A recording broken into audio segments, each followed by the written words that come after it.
നിങ്ങളോട് ഒരു കാര്യം കൂടി പറഞ്ഞിട്ട് ഞാൻ ബിജെപിയുടെ നിലപാടിലേക്ക് പോവാം. ഇനിയിപ്പോ ഞങ്ങളിലില്ല ഹൈന്ദവ രക്തം, ഞങ്ങളിലില്ല ക്രൈസ്തവ രക്തം, ഞങ്ങളിലില്ല ഇസ്ലാം രക്തം, ഞങ്ങളിലുള്ളത് മാനവരക്തം എന്ന് മുദ്രാവാക്യം വിളിക്കുന്ന ആളുകളൊക്കെ നിങ്ങളുടെയൊക്കെ വീടുകളിലേക്ക് വരും. എന്നിട്ട് നിങ്ങളോടെല്ലാം പച്ചയ്ക്ക് ഒരു എളുപ്പമില്ലാതെ ജാതിയും സമുദായവും തിരിച്ച് നിങ്ങളോടെല്ലാം പറയും. എന്നിട്ട് പറയും, ആ സമുദായം നോക്കി നിങ്ങൾ വോട്ട് ചെയ്യണം, ആ സമുദായത്തിന് വേണ്ടിയിട്ട് പ്രവർത്തിക്കണം, ഈ സമുദായത്തിന് വേണ്ടി പ്രവർത്തിക്കണം, ആ സമുദായത്തിനും. നാണക്കേടിനൊരു പേരുണ്ടെങ്കിൽ നാണക്കേടിന്റെ അർത്ഥമായി നമുക്കൊരു പര്യായമായി ഒരു വാക്കുകൂടി എഴുതി ചേർക്കാൻ ഇനി മലയാള നിഘണ്ടുവിലേക്ക് നമുക്കൊരു അവസരം കിട്ടിയാൽ നാണക്കേട് = CPIM എന്ന് എഴുതി ചേർക്കേണ്ട ഗതികേടിലൂടെയാണ് പ്രിയപ്പെട്ടവരെ ഈ കേരള സംസ്ഥാനം മുന്നോട്ട് പോകുന്നത്. ഇവിടെ ഞാൻ ഒരു കാര്യം കൂടി പറയാം. ഈ പറയുന്ന തിരുവനന്തപുരം നഗരസഭയുടെ അഴിമതിയിൽ ഏറ്റവും വിഷമമുണ്ടാക്കിയ ഒരു അഴിമതി ഞങ്ങളിപ്പോ ഹൈക്കോടതിയിലേക്ക് പോയിരിക്കുക. ആ അഴിമതി എന്ന് പറയുന്നത് പട്ടികജാതി വികസന ഫണ്ട് തട്ടിപ്പാണ്. നിങ്ങൾ മനസ്സിലാക്കേണ്ടത്, പട്ടികജാതി വികസന ഫണ്ട് തട്ടിച്ചു എന്ന് പറയുമ്പോൾ നമ്മളെല്ലാം കേൾക്കുമ്പോൾ ആ ഒരു ഫണ്ട് തട്ടിച്ചു, അതിനപ്പുറത്ത് നമുക്ക് അതിനകത്ത് സ്വീകാര്യം അല്ലെങ്കിൽ അതിനെക്കുറിച്ച് നമ്മൾ ആലോചിക്കുന്നില്ല. ഈ പട്ടികജാതി വികസന ഫണ്ട് എന്ന് പറഞ്ഞാൽ പട്ടികജാതിക്കാരനായിട്ടുള്ള ഒരു സാധാരണക്കാരന്റെ വീട്ടിൽ കല്യാണം കഴിക്കാൻ ഗതിയില്ലാതെ, കല്യാണത്തിന് പണമില്ലാത്തതിന്റെ പേരിൽ കല്യാണം മുടങ്ങിപ്പോകാൻ സാധ്യതയുള്ള പാവപ്പെട്ടവന്റെ മകന് അല്ലെങ്കിൽ മകൾക്ക്, ആ സാധാരണക്കാരന്റെ മകൾക്ക് ഒരു താലിഭാഗ്യം കിട്ടാൻ നരേന്ദ്രമോദിയുടെ ഗവൺമെന്റ് കൊടുക്കുന്ന കോടിക്കണക്കിന് തുക, ഒരു സഹായകരമായി എത്തേണ്ട തുക, ആ തുകയാണ് ഈ പട്ടികജാതി ഫണ്ട്. ഇവിടുത്തെ സാധാരണപ്പെട്ട പട്ടികജാതി വിഭാഗക്കാരന്റെ മക്കൾക്ക് സുരക്ഷിതമായി ഇരുന്ന് പഠിക്കാൻ ഒരു പഠനമുറി നിർമ്മിക്കാൻ കൊടുക്കുന്ന ഫണ്ടാണ് ഈ പട്ടികജാതി ഫണ്ട്. ഇവിടുത്തെ സാധാരണക്കാരനായിട്ടുള്ള പട്ടികജാതി വിഭാഗക്കാരന് അവന്റെ അടിസ്ഥാന സൗകര്യം, അവന്റെ വീട്ടിലേക്ക് കുടിവെള്ളം, അവന്റെ മെയിന്റനൻസ് പ്രവർത്തനങ്ങൾക്ക് വേണ്ടിയിട്ട് കൊടുക്കേണ്ട തുകയാണ് ഈ പറയുന്ന പട്ടികജാതി ഫണ്ട്. അങ്ങനെയുള്ള ഫണ്ടിൽ നിന്നാണ് പ്രിയപ്പെട്ടവരെ ഈ പറയുന്ന ഇടതുപക്ഷ ജനാധിപത്യ മുന്നണിയുടെ നേതാവ്, യുവ നേതാവായിട്ടുള്ള ഏതാണ്ട് 35 വയസ്സിന് താഴെ പ്രായമുള്ള ഡിവൈഎഫ്ഐയുടെ സംസ്ഥാന സമിതി അംഗമായിരുന്ന ശ്രീ പ്രതിൻ സാജി കൃഷ്ണ എന്ന് പറയുന്ന ചെറുപ്പക്കാരന്റെ നേതൃത്വത്തിൽ ഇവിടുത്തെ സാധാരണക്കാരായിട്ടുള്ള പട്ടികജാതി വിഭാഗങ്ങൾക്ക് കിട്ടേണ്ട ഫണ്ടിൽ നിന്ന് അഴിമതി നടത്തിയപ്പോ SC പ്രൊമോട്ടർമാരെ ഉൾപ്പെടെ അവരുടെ രാഷ്ട്രീയമായി അവരെ വരുതിയിൽ നിർത്തിക്കൊണ്ട് അഴിമതി നടത്തിയപ്പോ ഞാൻ ചോദിക്കട്ടെ, ഈ ഇടതുപക്ഷ ജനാധിപത്യ മുന്നണി എന്ത് നടപടിയാണ് എടുത്തത്? അയാളെ ഇപ്പൊ ബ്രാഞ്ച് കമ്മിറ്റി അംഗമാക്കിയിരിക്കുക. അയാൾ വീണ്ടും മത്സരിക്കാൻ നിൽക്കുക, നെട്ടയത്ത് അടുത്ത തവണ ജനറൽ ആവുമ്പോൾ മത്സരിക്കാൻ നിൽക്കുക. എന്ത് നടപടിയാണ് ഹേ, എന്ത് ഉളുപ്പാണ് ഇവിടുത്തെ CPM-കാരന് ഇവിടുത്തെ സാധാരണപ്പെട്ട പട്ടികജാതി വിഭാഗക്കാരനോട് പറയാനുള്ളത്? ഈ പട്ടികജാതി ഫണ്ട് തട്ടിച്ചുകൊണ്ടുപോയ പാവപ്പെട്ടവന്റെ പിച്ചച്ചട്ടിയിൽ നിന്ന് കൈയിട്ട് വരാൻ ഒരു എളുപ്പമില്ലാത്ത ഇവിടുത്തെ CPM-കാരനെ സംബന്ധിച്ചിടത്തോളം, ഏത് പാവപ്പെട്ടവന്റെ ചോറ്റുപാത്രത്തിൽ നിന്നും കൈയിട്ട് വരുന്ന CPM-നെ സംബന്ധിച്ചിടത്തോളം ഇതുപോലുള്ള കള്ളന്മാർ ഇനിയും വലിയ പുഞ്ചിരിയോടുകൂടി നിങ്ങളുടെ മുൻപാകെ വരും. നിങ്ങൾ ആ പുഞ്ചിരിയിൽ വീണാൽ അടുത്ത 5 വർഷവും നിങ്ങൾക്ക് ഞാൻ നേരത്തെ പറഞ്ഞതൊക്കെ അന്യമായി നിൽക്കും.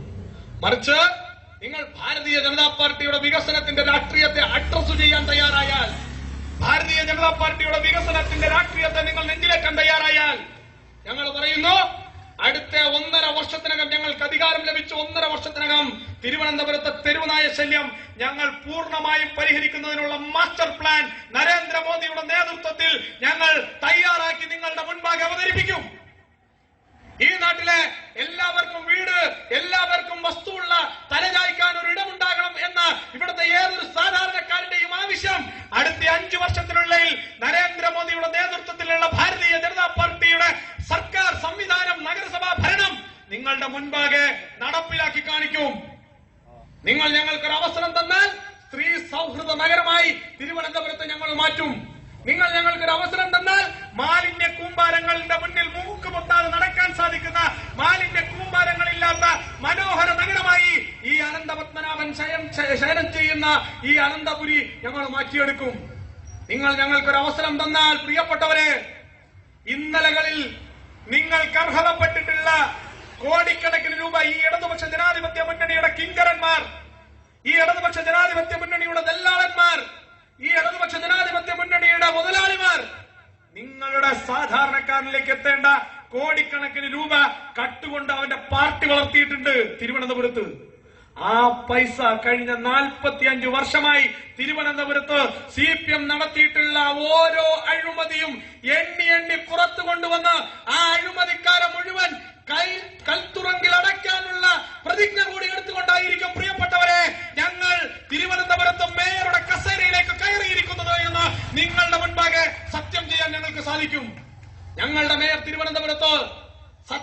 ഇങ്ങനെ ചെയ്യുമ്പോ ഒരു കാര്യം നിങ്ങളോട് ഞങ്ങൾ പറയുന്നു. അടുത്ത 5 വർഷം കഴിയുമ്പോൾ 2014 ഞങ്ങൾ നിങ്ങളോട് പറഞ്ഞിരുന്നു, നരേന്ദ്രമോദിയുടെ നേതൃത്വത്തിൽ ഒരു ഗവൺമെന്റ് ഉണ്ടായാൽ 2019 ലോകസഭാ തെരഞ്ഞെടുപ്പിൽ നിങ്ങളോട് ഞങ്ങൾ വോട്ട് ചോദിക്കാൻ വേണ്ടി വരില്ല. നിങ്ങളുടെ മുൻപാകെ ഞങ്ങളുടെ സ്ഥാനാർത്ഥിയെ പ്രസന്റ് ചെയ്യാൻ വരും. അങ്ങനെ ഞങ്ങൾ സ്ഥാനാർത്ഥിയെ പ്രസന്റ് ചെയ്യാൻ 2019 വരുമ്പോൾ എനിക്ക് ഇന്നും ഓർമ്മയുണ്ട്.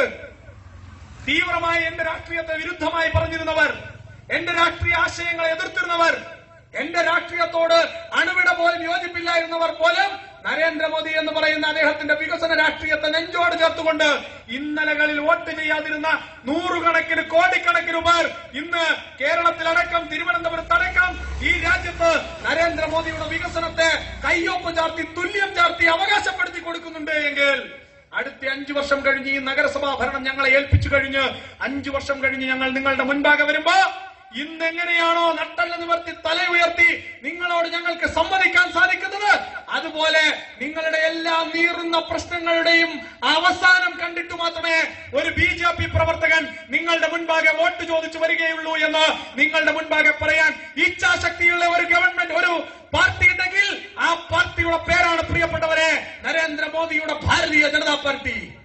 നിങ്ങൾ എഴുതി വെച്ചോളൂ. അഭിലാഷ് ഏട്ടൻ വലിയ ഭൂരിപക്ഷത്തിൽ ജയിക്കും ഈ പറയുന്ന എസ്റ്റേറ്റ് വാർഡിൽ. തിരുവനന്തപുരത്തെ നഗരവാസികൾ ഞങ്ങൾക്ക് 55 വ്യക്തമായ ഭൂരിപക്ഷം തരും, 60 വ്യക്തമായ ഭൂരിപക്ഷം തരും. ആ 60 പേർ താമര ചിഹ്നത്തിൽ തിരുവനന്തപുരം കോർപ്പറേഷന്റെ പടികൾ നടന്നു കയറുമ്പോ അതിലൊരാളായി ശ്രീ ആർ അഭിലാഷ് ഇവിടെ നിന്നുണ്ടാവേണ്ടത് BJPയുടെയോ എന്റെയോ വ്യക്തിപരമായ ആവശ്യമല്ല, മറിച്ച് നിങ്ങളുടെ സമ്മതിദാനാവകാശത്തെ കള്ള വോട്ടിലൂടെ അട്ടിമറിച്ചവർക്ക്, നിങ്ങളുടെ സമ്മതിദാനാവകാശത്തെ വ്യാജ പ്രചരണങ്ങളിലൂടെ അട്ടിമറിച്ചവർക്ക്, നിങ്ങളുടെ സമ്മതിദാനാവകാശത്തെ അവന്റെ രാഷ്ട്രീയ ഹുങ്കിന്റെ പേരിൽ അട്ടിമറിച്ചവർക്ക് കരണത്ത് കൊടുക്കാൻ കഴിയുന്ന ഏറ്റവും നല്ല പ്രഹരമായിരിക്കണം ഈ വർഷത്തെ അഭിലാഷിന്റെ ഭൂരിപക്ഷം. നിങ്ങൾ ഒരു കാര്യം ഓർപ്പിച്ചോളൂ, ഇത്തവണ ഡിസംബർ മാസം 13-ാം തീയതി വോട്ടെണ്ണി കഴിയുമ്പോ എന്റെ പ്രിയപ്പെട്ട ഈ നാട്ടിലെ അമ്മമാരോട്, സഹോദരിമാരോട്, ഈ നാട്ടിലെ ആബാലവൃദ്ധ ജനങ്ങളോട് എനിക്കൊരു അപേക്ഷയുണ്ട്. അഭിലാഷ് ഏട്ടൻ കഴിഞ്ഞ 2015 ഒരു വോട്ടിന് പരാജയപ്പെടുമ്പോ കണ്ണു നിറഞ്ഞ നിരവധിയായിട്ടുള്ള സാധാരണക്കാർ എന്റെ മുൻപാകെ ഉണ്ടായിരുന്നു. അന്ന് ഞങ്ങളൊക്കെ വിജയത്തിന്റെ മധുരം നുകരുമ്പോ സ്വാഭാവികമായും ഈ നാട്ടിലെ സാധാരണപ്പെട്ട സഹപ്രവർത്തകന്മാരുടെ കണ്ണിൽ നിന്ന് കണ്ണീരിന് പകരം ഒഴുകിയത് ചോരയായിരുന്നു. അവന്റെ ആവശ്യങ്ങൾ മാറ്റിവെച്ച്, അവന്റെ ഇല്ലായ്മകളും വല്ലായ്മകളും മാറ്റിവെച്ച് ഈ നാട്ടിലെ സാധാരണക്കാരന് അവന്റെ അവകാശങ്ങൾ നേടിക്കൊടുക്കാൻ ഒരു കൗൺസിലർ ഉണ്ടാവണമെന്ന് അവൻ നടത്തിയിട്ടുള്ള പോരാട്ടം പരാജയപ്പെട്ടു പോയല്ലോ എന്ന വിഷമത്തിൽ നിന്ന് അവൻ ഉയർത്തെഴുന്നേറ്റു.